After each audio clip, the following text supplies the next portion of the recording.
A humanidade ao longo do tempo experimentou muitas formas de adoração, uma infinidade de cultos e divindades distintas. Mas uma que marcou a humanidade se tornando atualmente uma das maiores religiões do mundo em influência e adeptos é o cristianismo. Essa fé é centrada na pessoa de Jesus Cristo, um personagem que nos é apresentado no Novo Testamento da Bíblia. E nesse vídeo, iremos ver quem foi esse homem, como era o mundo em que viveu, a sua influência e se de fato existiu mesmo. Longe de querer soar desrespeitoso com os crentes nessa fé, busco apenas trazer uma luz secular para os eventos que cercam esse personagem, num tom imparcial e focado em fatos registrados e achados por estudiosos em todo o mundo.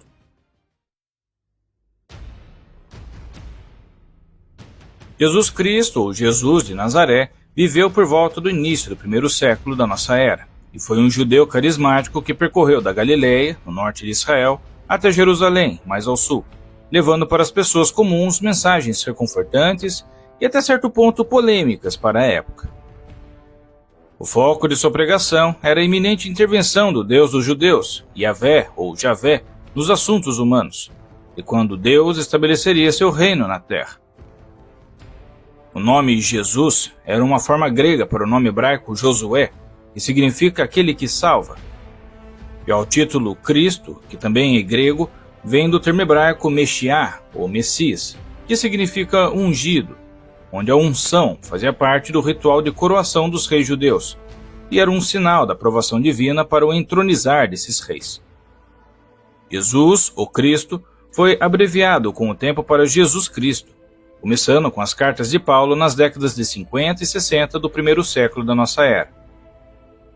Apenas 2 evangelhos, o de Mateus e Lucas, apresentam uma história mais detalhada sobre o nascimento de Jesus, mas é possível haver alguma incongruência entre esses textos. Mateus afirmou que o nascimento de Jesus se deu durante o governo de Herodes, o Grande, que morreu em 4 antes da Era Comum, nascendo obviamente antes disso. Já o relato de Lucas afirma que ele nasceu durante o governo de Quirino, da Síria, que começou a governar por volta de 6 da Era Comum. Todos os escritores dos evangelhos situam o ministério e a morte de Jesus durante a administração do procurador romano Pôncio Pilatos. E pelos registros romanos, sabemos que Pilatos governou de 26 a 36 da Era Comum, sendo convencionado que a data provável para a morte de Jesus cai entre os anos 30 e 33 da Era Comum. E além dessas datas, é importante entender o contexto da situação do povo judeu na região durante o período em que os romanos tinham o domínio do território. Os judeus eram um grupo étnico dividido em várias tribos que viviam no território de Israel, bem como em outras comunidades ao redor da bacia do Mediterrâneo. Inclusive, tem um vídeo específico na playlist Civilizações Antigas, onde falo sobre os israelitas e como surgiu a nação de Israel na antiguidade, e lhe convido a assistir após esse vídeo. Colocarei o link nos cards finais desse vídeo, e espero que goste. Ao longo dos séculos, os judeus sofreram em seu território a invasão de diversos povos conquistadores, como assírios, os babilônios, gregos e, por último, Roma. Quando o general romano Pompeu conquistou o Oriente, ele anexou o território israelita em 63 a.C., estabelecendo reis fantoches que tinham a tarefa de manter a paz, cumprir os ditames romanos e cobrar impostos. Herodes o Grande foi nomeado rei dos judeus, e embora tenha renovado o complexo do templo em Jerusalém, era muito mal visto por seu relacionamento com Roma. Tradicionalmente, os livros dos profetas judeus atribuíam a culpa desses eventos aos pecados do povo, em grande parte a idolatria entregue a outros deuses ao invés do Deus tradicional, Javé. No entanto, esses profetas também ofereceram uma mensagem de esperança, onde se pregava uma restauração judaica, onde apesar de serem um povo dominado por forças estrangeiras, iriam se erguer e conquistar a sua restauração como uma nação forte. Esses profetas alegaram que, em algum momento no futuro, o seu Deus interviria na história, como havia feito na história tradicional desse povo, para restaurar a nação, e iria empossar um líder, ou um Messias, um líder ungido, para liderar os exércitos de Deus contra os opressores de Israel. No primeiro século da nossa era, havia muitas seitas judaicas que mantinham as tradições e ritos comuns determinados pela sua religião, mas variavam em seus estilos de vida e principalmente em suas atitudes em relação a Roma, e eram famosos por seus debates entre si sobre as formas corretas de se observar essas tradições judaicas, e principalmente na questão sobre a vinda do Messias prometido. Israel produziu vários pretendentes carismáticos a Messias, todos apelando à intervenção de Deus contra o domínio romano. Esses homens agitavam as multidões durante as festas religiosas em Jerusalém, clamando a Deus para destruir os romanos e estabelecer o seu reino. A resposta romana a esses agitadores foi a de prender e executar tanto os líderes como seus seguidores. O método usual de execução era a crucificação, a punição romana por traição, pois pregavam sobre a ascensão de um reino antagonista ao de Roma. Os seguidores de Jesus de Nazaré tornaram-se mais um desses grupos na época. Durante a década de 20 da Era Comum, ele proclamou a mensagem: arrependei-vos, porque o reino de Deus está próximo. Essa afirmativa foi apresentada como boas notícias, que em grego o termo é eugelion, origem do termo evangelho. Mas como que mesmo com a vigilância romana sendo rigorosa, e até mesmo seitas opostas que poderiam causar problemas, não inibiu o surgimento do grupo que se formou em torno de Jesus? Mas antes de darmos continuidade, gostaria de aproveitar e anunciar que a parceira do canal, a Insider, está nesse mês festivo de dezembro com foco total em te ajudar a presentear bem, com praticidade e inteligência, a fim de que você tenha zero estresse na escolha de presentear quem você ama. O presente perfeito é só na Insider que você encontra. Além de presentear seus entes queridos, você se presenteia por fugir do caos e não ficar em filas e ficar numa busca sem fim de achar algo para dar de presente. As compras são totalmente online, a troca é simplificada e você recebe no conforto do seu lar. É a melhor época para presentear com tecnologia, conforto e inteligência, pois a qualidade das peças da Insider são insuperáveis e com tecnologia de ponta nos seus tecidos.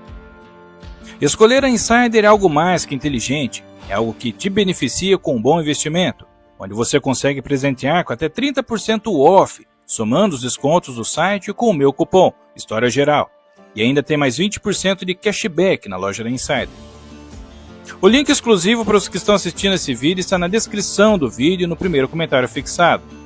Não perca essa oportunidade de presentear quem você ama sem ter o estresse de sair de casa. Sem filas, sem caos, sem erro. Presenteie com Insider.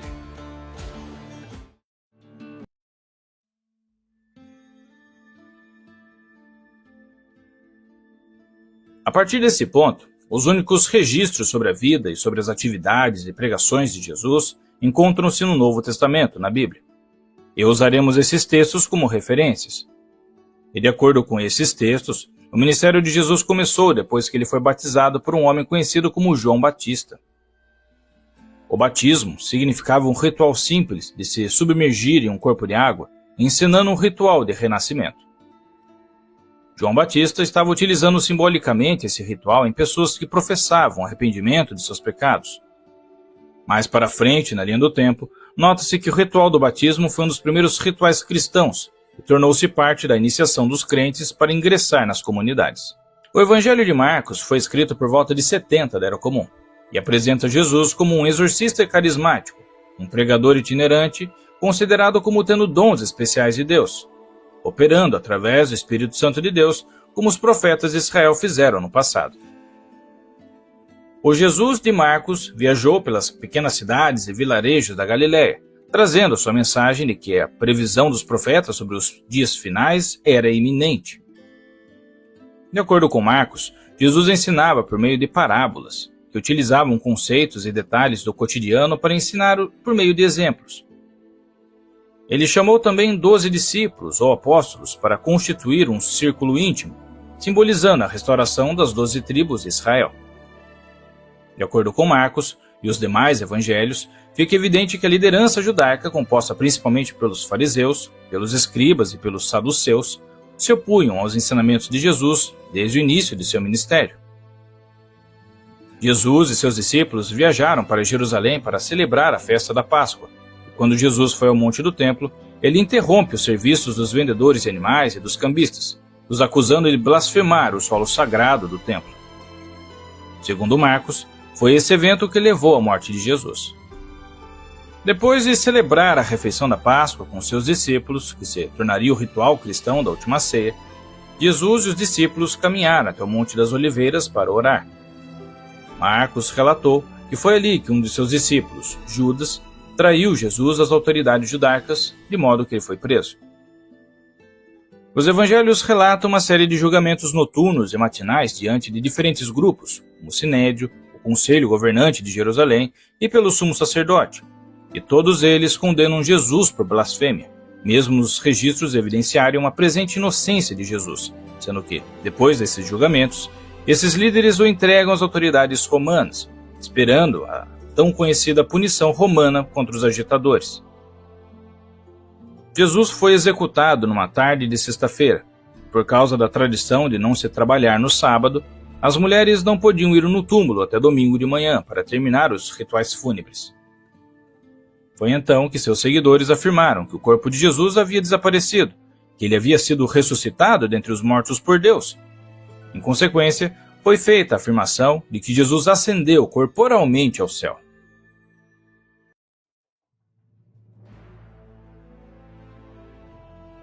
Todos os 4 evangelhos afirmam que Jesus de Nazaré era o Messias prometido das Escrituras judaicas, no Velho Testamento, escrita antes do período em que ele viveu. Nos capítulos 53 e 54 do profeta Isaías, temos a descrição de um servo justo que é torturado, sofre, morre e depois é elevado para compartilhar o trono de Deus. No contexto histórico do profeta Isaías, o servo sofredor representava a nação de Israel. E a partir desse texto, os primeiros cristãos afirmavam agora que Isaías estava prevendo que Jesus de Nazaré era esse servo sofredor. Mas para um observador da época, as coisas parecem ter ficado confusas, pois Jesus morreu crucificado como sendo um traidor de Roma. E a pregação da iminente chegada do reino de Deus não se realizou, e seus seguidores mais fiéis tiveram que lidar com esses questionamentos. A questão de o reino de Deus não ter se materializado quando Jesus esteve na terra foi resolvido por uma nova forma de se encarar os ensinos de Jesus. Chamada de parousia, esse movimento doutrinário dos primeiros cristãos prega uma segunda aparição de Jesus, uma nova presença, de onde surge o termo grego parousia. Nessa nova forma de interpretação, Jesus, agora no céu, retornaria numa data futura, e então os elementos restantes do reinado de Deus seriam manifestados na terra.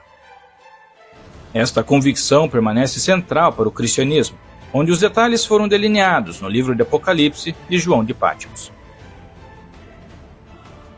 Os seguidores de Jesus divulgaram sua mensagem para a maioria das grandes cidades do Império Romano.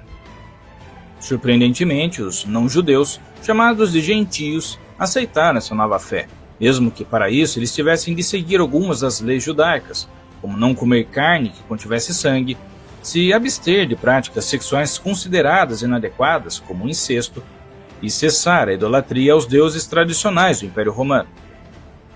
A pregação contra a religião romana tradicional levou mais tarde à perseguição dos cristãos no final do primeiro século da Era Comum.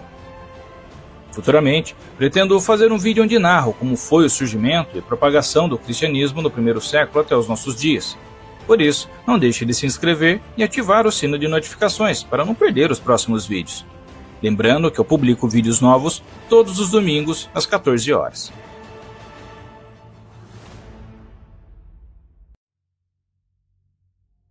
Não temos fontes contemporâneas sobre a vida de Jesus e seu ministério.